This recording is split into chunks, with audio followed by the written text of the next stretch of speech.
Elephants. The last 15 months have turned the world into a bunch of elephant voyeurs. And why not? They are elephants and they are cute, with their flippy-floppy ears and fire hose nose and mythological love of peanuts. Seriously, elephants don't eat peanuts. That is a myth, and I was today years old when I learned it. And now, so are you. You are welcome.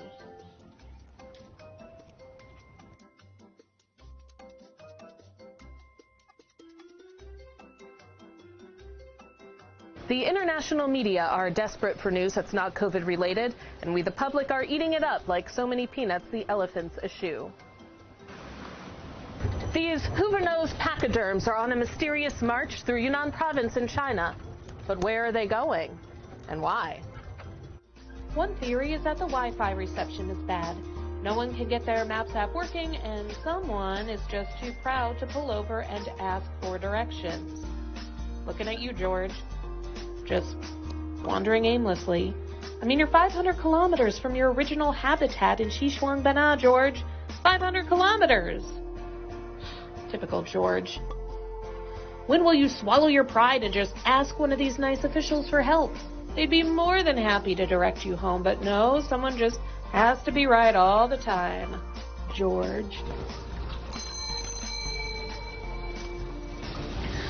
Maybe George and his herd don't want to go back to Xishuangbanna. Thanks to the conservation efforts in Yunnan province, the elephant population has boomed from 170 individuals in the 80s to 300 individuals today. So, real estate's at a premium in Xishuangbanna, and elephants are not down with the tiny house movement. And when you are the size of a tiny house, it's a tough sell. So maybe George and them just want a little extra elbow room, and you know who doesn't love a good road trip, right? There's so much to see and do on a road trip. Fine dining, sports, visiting local homestays, and whoops, go home, elephant, you're drunk.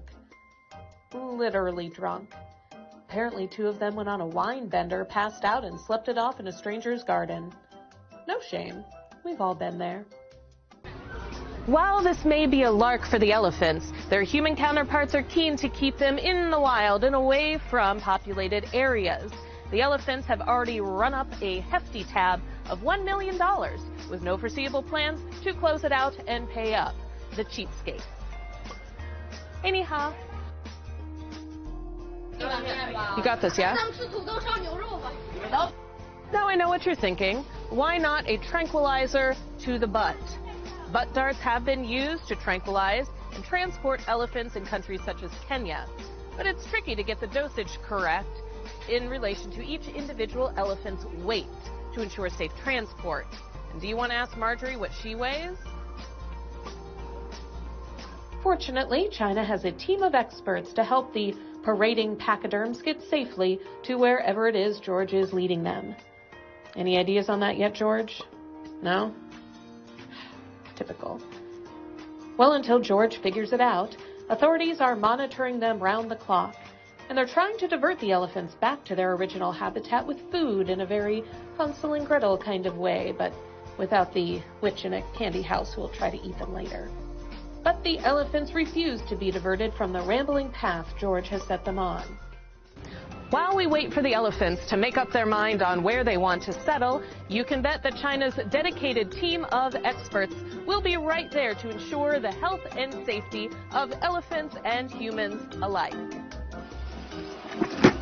Meanwhile, this is one wild walkabout that the elephants won't forget, and neither will we. Until next time!